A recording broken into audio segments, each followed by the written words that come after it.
Oh my God. There are moments in life when a single decision, to ignore a warning or to follow an instinct, changes everything. What happened on that dusty Texas ranch in the summer of 1987 wasn't just about saving a horse. It was about a man rediscovering his purpose when the world had already written him off as too old to matter. This is a true story of faith tested, compassion unexpected, and the power of listening to the voice inside that tells you something is desperately wrong. The sun hung low over the horizon like a burning coin, casting long shadows across the dry grass of Old Man Clarence's property. He sat on the weathered bench outside his barn, the same bench he'd occupied for the last 15 years since his wife had passed. His hands trembled slightly as he gripped his coffee cup, not from age, though at 73 he had earned every wrinkle on his face, but from something else. A feeling, a wrongness in the air. Clarence had spent more than 50 years working cattle and horses on ranches across Texas. His body had bent under the weight of all those decades. His spine curved like a question mark from years of lifting and bending and working in weather that showed no mercy. His left knee had given out 5 years ago, and now he moved with a cane that he'd carved himself from mesquite wood. But his eyes were still sharp, and his instincts were sharper still. The broken wagon had appeared on the road that ran past his property early that morning. He'd noticed it first when he went to get his mail, just sitting there abandoned, its right wheel twisted at an impossible angle. It wasn't his concern. That was the road leading north toward the county line, and whatever happened out there was somebody else's problem. He'd learned that lesson long ago. Getting involved meant complications, and at his age, complications felt like luxury he couldn't afford. Around 3 in the afternoon, he heard the vehicle. A pickup truck, moving slowly, pulling up to the wagon. Through the heat shimmer, Clarence could see 2 figures getting out. Men. They were young, maybe in their 30s, wearing work clothes that were too clean for real ranch work. One of them waved at the wagon, and then, slowly, carefully, they opened the back panel. That was when Clarence stood up. He'd meant to ignore it. He really had. But something in the way they were moving, the cautious deliberation of their actions, told him they weren't just checking on an abandoned vehicle. This was planned. This was careful. This was secret. Clarence picked up his cane and started walking toward the fence line. His knee protested with each step, sharp little stabs of pain that made him grit his teeth. The wind had picked up, carrying dust and the smell of mesquite. The sky was beginning to turn that deep orange red that came just before sunset, when the light changed everything and made the whole world look like it was burning from the inside out. By the time he reached the fence, the men were already looking in his direction. One of them, the taller one with a scar running down his neck, straightened up and stared at him across the distance. Clarence could feel the weight of that stare. He was an old man on a dying ranch in the middle of nowhere. He should have felt small. Instead, he felt clear. "That your wagon?" Clarence called out, his voice still strong, still carrying the authority of someone who'd spent a lifetime giving orders and being obeyed. The 2 men exchanged a look. The taller one began walking toward him, and his companion stayed by the truck, motionless. "Just checking on some property," the tall man said when he got close enough. His voice was casual, but it had an edge underneath it. The edge of someone who wasn't used to being questioned. Clarence nodded slowly. He looked past the man at the wagon, at the back panel that was still open, at the darkness inside. "I'd leave that alone if I were you," he said. He wasn't looking at the man anymore. He was looking at the wagon, and his voice had changed. It was softer now, but heavier somehow. "Whatever you're planning to do, I'd leave it alone." The tall man's jaw tightened. "That a threat, old-timer?" It's a warning," Clarence said. He turned back to look the man directly in the eyes. "There's a difference." For a long moment, nothing happened. The wind moved through the fence posts, creating a low, mournful sound. A bird called out somewhere in the distance. The orange light was getting deeper, more violent. Clarence could feel his heart beating in his chest, steady and certain. "Come on," the tall man finally said, turning back to his companion. "Leave it." The other man closed the wagon panel with a loud clang that echoed across the empty land. They got back in the truck without another word and drove away, heading north toward the county line, the dust from their tires rising up in a great cloud that caught the last light of the sun and turned it golden. Clarence stood there for a long time after they were gone, his cane pressed into the dirt, his weight leaning on it. His knee was screaming now, a sharp pain that ran from his hip to his ankle. But he didn't move. He stared at the broken wagon sitting there in the middle of the road, looking smaller and more helpless as the light faded. He had done what he could. He had given a warning. That should have been enough. That should have been the end of it. But as the sun dropped below the horizon and the sky turned purple and then black, Clarence found himself unable to go back inside. He found himself still standing at the fence line, still staring at that wagon, still feeling that wrongness in the air. It hadn't gone away. If anything, it had gotten stronger, pressing down on him like the weight of something he was supposed to remember, but had forgotten. At 73 years old, Clarence had learned to trust his instincts. They had kept him alive through storms and stampedes and 100 other dangers that came with a lifetime on the land. His body was failing him, but his instincts were still there, still clear, still insistent. And right now they were screaming at him that he needed to know what was inside that wagon. The sky was fully dark now, the kind of darkness that only exists far from cities, away from any light except the stars. Clarence had changed into his work boots and grabbed a flashlight from inside the barn, though he wasn't entirely sure why. What did he think he would find? What business was it of his? The questions kept coming, but he kept walking anyway, moving through the dark toward the road with the careful, deliberate steps of a man whose body hurt with every movement, but whose mind was moving toward something he couldn't name. The wagon seemed to glow in the moonlight as he approached. It was an old wooden cargo wagon, the kind people didn't use much anymore, built solid, designed to carry heavy loads. The wood was weathered grey, and the broken wheel looked like a bone that had been snapped clean. Someone had covered the side with old canvas, sewn tight. Clarence stood outside the wagon for what felt like a long time, but was probably only minutes. His hand was shaking now, and it wasn't from the cold. He raised a flashlight and moved it along the side of the wagon, looking for any seams, any way to see inside without opening it fully. The canvas was tied down tight, fastened with rope that looked new, that looked intentional. This was wrong. Everything about this was wrong. He was about to turn away. He almost decided that this was too much, that he was too old and too tired to get involved in whatever this was. When he heard a sound so soft he almost missed it. A sound like breathing, but not quite. A sound like something alive struggling to stay quiet, that Clarence's breath caught in his chest. He knew that sound. He'd heard it before, years ago, in other contexts. It was a sound of something terrified, trying not to be heard. It was a sound of survival instinct overriding everything else, including the impulse to cry out. He moved his flashlight to the back of the wagon and saw a small gap where the canvas had come loose from a frame. Just a crack, barely visible, but it was there. He reached out with a trembling hand and pulled at the canvas, gently at first, then with more force. The rope resisted, the knots tight and deliberate, but Clarence was strong, and he was determined, and he had a lifetime of experience undoing things that didn't want to be undone. The canvas came free with a tearing sound that seemed impossibly loud in the quiet night. What he found inside stopped his heart. It was a horse, young, maybe 4 or 5 years old, chestnut color with a white blaze running down its face. But the horse was in terrible condition. Its ribs pressed against its skin like a xylophone. Its eyes were sunken, and when the light hit them, they caught and reflected it like something terrified and broken. The animal's legs were shaking, trembling with the effort of staying upright in the cramped space. There were marks on its neck and shoulders, marks that looked like burns, like something had been pressed into the skin. Rope burns, Clarence realized. The horse had been struggling against restraints. The stench inside the wagon was overwhelming. No water, no hay, nothing but the smell of an animal that had been confined and frightened for days. Flies scattered as the light hit them, and Clarence felt something inside him break open like a dam. Without thinking about it anymore, without questioning, without hesitation, he reached up and began pulling at the sides of the wagon, looking for a way to get the horse out.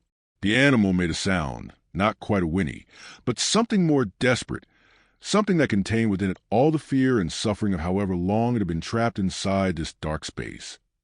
"It's okay," Clarence whispered and his voice cracked.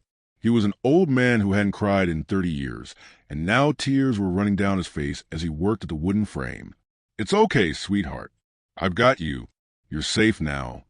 The horse's eyes followed his movements, tracking the light, tracking his hands. There was trust there impossibly. Despite everything the animal had endured, despite the fear and the pain, there was trust. The horse wanted to believe that this person with the light and the gentle voice was someone different from the ones who had put her in this wagon. Clarence was an old rancher with a bad knee and limited resources, living on a property that was barely viable. He had no business getting involved with this. He should have left the wagon alone. He should have minded his own business. He should have thought about his own security and safety instead of getting involved with something that was clearly dangerous and illegal.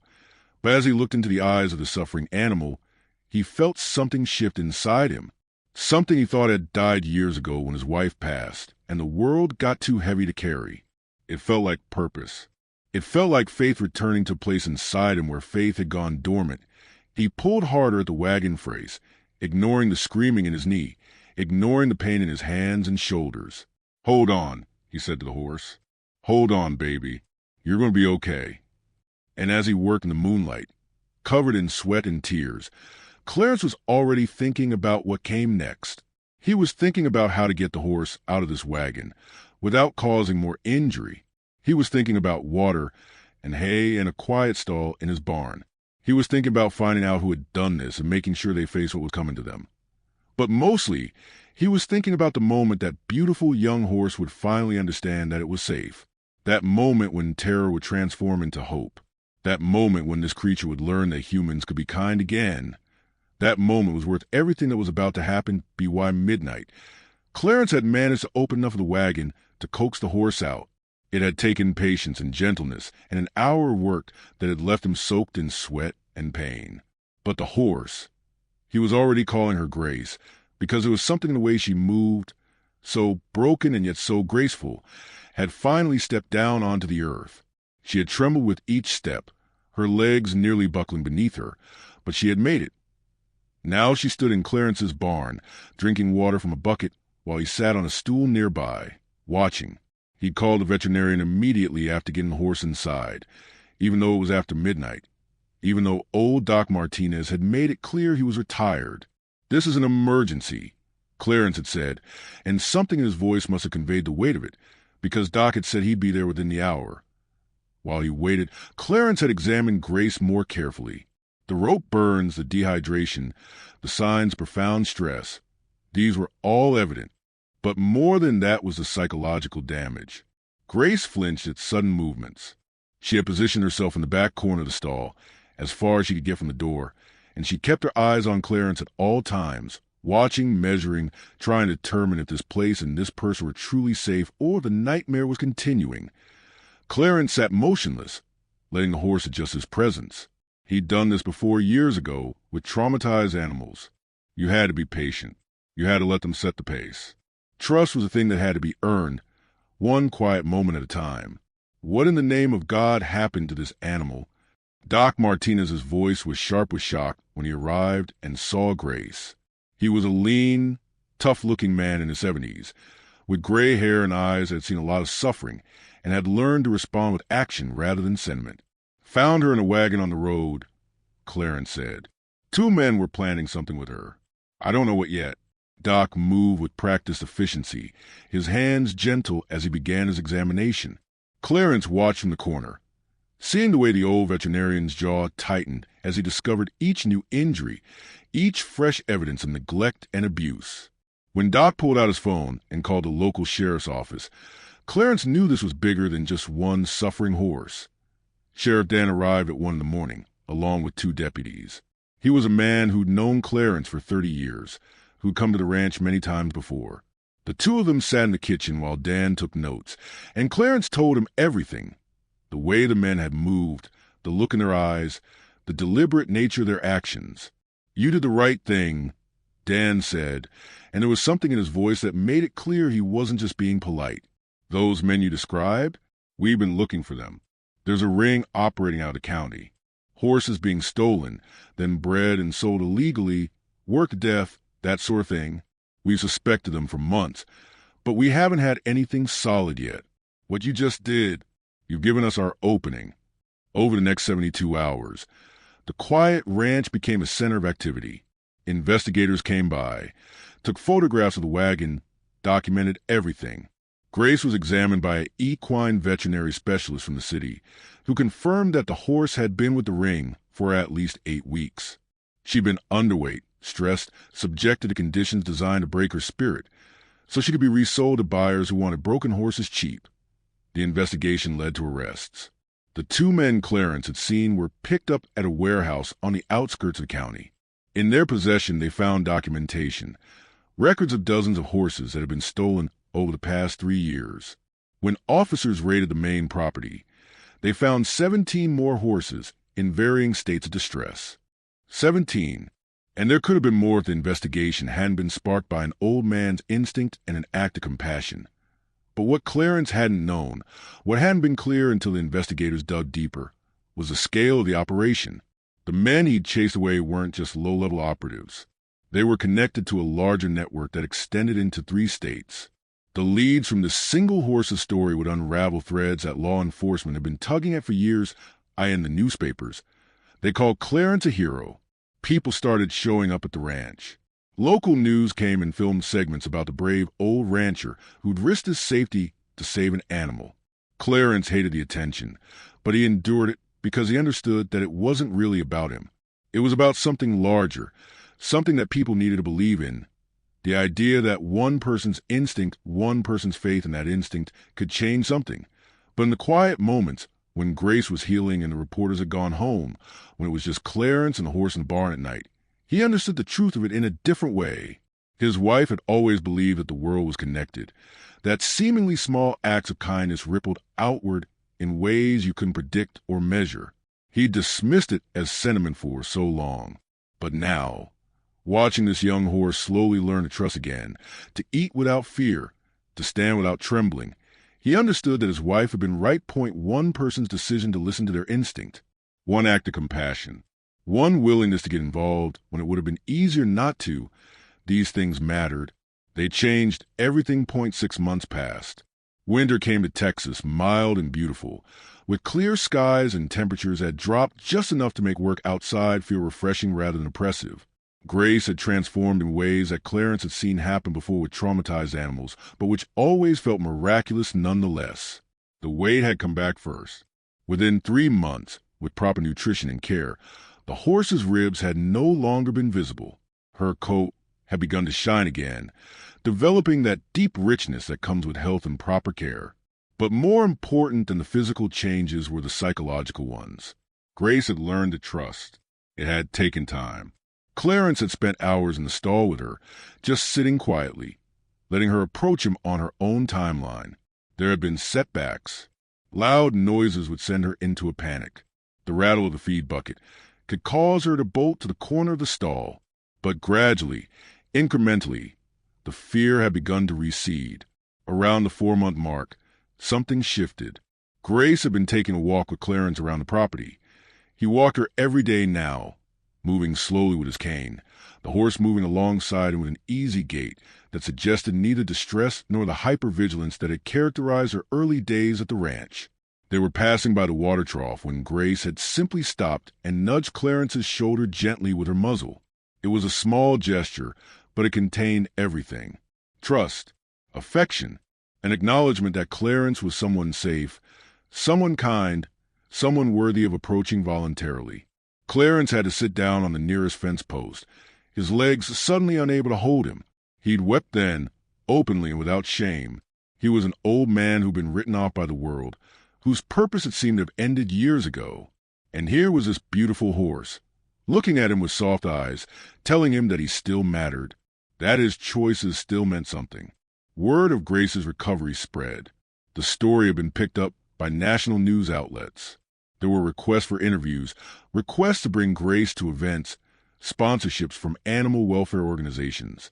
Clarence had declined most of it, but he'd allowed a documentary filmmaker named Sarah to come to the ranch and film Grace's journey. Sarah was a young woman, probably in her late 20s, and she approached the project with a reverence and respect that reminded Clarence of how his wife used to move through the world, consciously paying attention, understanding that there was something sacred happening in ordinary moments.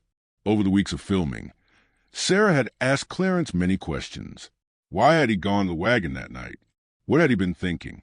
Had he been afraid? And Clarence had tried to articulate something that he was still figuring out himself, that he'd been taught, over a lifetime of living, to mind his own business, to stay out of other people's affairs, to accept the world as it was. But somewhere inside him, something had still been alive that didn't accept that. Something had still believed that when you saw suffering, you were supposed to do something about it. I lost that a long time ago, he told Sarah one afternoon, watching Grace drink from the water trough. Or I thought I did. When my wife died, a lot of things died with her. I stopped believing in things mattering. I stopped believing that my choices mattered. I was just going through the motions, waiting to die. And now, Sarah had asked gently, now I'm 73 years old, and I've got a horse that nearly died, and I can see her every single day learning to live again. And I understand that when you choose love over fear, when you choose to act instead of ignore, something happens. Something real. It matters. By the time winter had fully arrived, Grace had been adopted by an equine rescue facility that was run by one of the best trainers in the state. The woman who ran it, a tough, no-nonsense person named Maria, had come to see Grace and had immediately understood the story. This horse has been given a second life, Maria had said. That doesn't happen by accident. That happens because someone believed it was possible. Clarence had wept again when they loaded Grace onto the trailer that would take her to the rescue facility. Not because he was losing her. He understood that this was what was supposed to happen, that Grace was meant for bigger things, meant to help other traumatized horses through her example, meant to be part of a larger story. But he wept because saying goodbye meant acknowledging that the person he'd been for so long, the withdrawn, grieving, purposeless old man, had actually transformed as much as Grace had. He would never be the same. And that was beautiful. The documentary Sarah had filmed premiered at a film festival in Austin the following spring. Clarence didn't want to go. He'd never been comfortable with attention, but she'd asked him directly and he couldn't refuse. So he found himself sitting in a theater full of people, watching his story unfold on screen, seeing himself through Sarah's lens, not as a lonely old man, but as someone whose quiet act of courage had sparked something larger. What he hadn't known was that Grace would be there. Maria had brought her, trained her for this single event, because she understood something that Clarence was only beginning to understand. Grace's presence, her visible health and contentment, was a final punctuation mark on the story. This wasn't a tragedy averted. This was a life transformed. This was proof that redemption was real. When Clarence walked out of the theater and saw Grace standing in the evening light, her coat shining like polished mahogany, her eyes calm and trusting, something completed itself inside him. The cycle that had begun on that dusty road at sunset, when an old man had decided to listen to his instinct instead of dismiss it, came full circle. Grace approached him as she had so many times in the barn, and she rested her muzzle against his shoulder. Clarence wrapped his arms around her neck, and he didn't cry. He was past tears now. What he felt was deeper than tears. It was gratitude. It was the understanding that faith wasn't something you either had or didn't have. It was something you rebuilt every single time you chose to act with compassion despite your fear. Every single time you listened to the voice inside that told you something mattered. In the weeks and months that followed, Clarence's life changed in ways both dramatic and subtle. The documentary was picked up for distribution. His story was shared across the country, told and retold, and in the retelling it became something that reached people. It reached a man in Nebraska who decided to start his own rescue operation for horses. It reached a woman in Colorado who founded a shelter for abused animals. It reached a teenager in Florida who decided to study veterinary science because watching Clarence's story had shown her what was possible when you care about something enough to take action. And every one of those people, in their own way, became part of the story too. Every person who heard it and decided to do something different, to be braver, to care more openly, They were all extensions of that single moment when Clarence had stood at a fence line at sunset and chosen not to look away on the 5th anniversary of the day he found Grace in Wagon. Clarence was invited to speak at an animal welfare conference in Dallas. The auditorium was full. He was 93 years old now, his body finally catching up with his years, his movements slow and painful. But his mind was clear and his voice, when he spoke, was steady. "I'm not a hero," he told the crowd. "I want to be very clear about that. I'm just an old man who listened to something inside of himself that he thought was dead. And I'm here to tell you that whatever you quieted inside yourself, whatever you decided was foolish or impossible or not your business, you can listen to it again. You can choose right now to believe that your actions matter, because they do." He paused, looking out at the faces in the audience. Young people, mostly people who still had their whole lives ahead of them. People who could still change the world if they wanted to. "There's a horse named Grace," he said, "and she's out there today because I decided to listen instead of look away.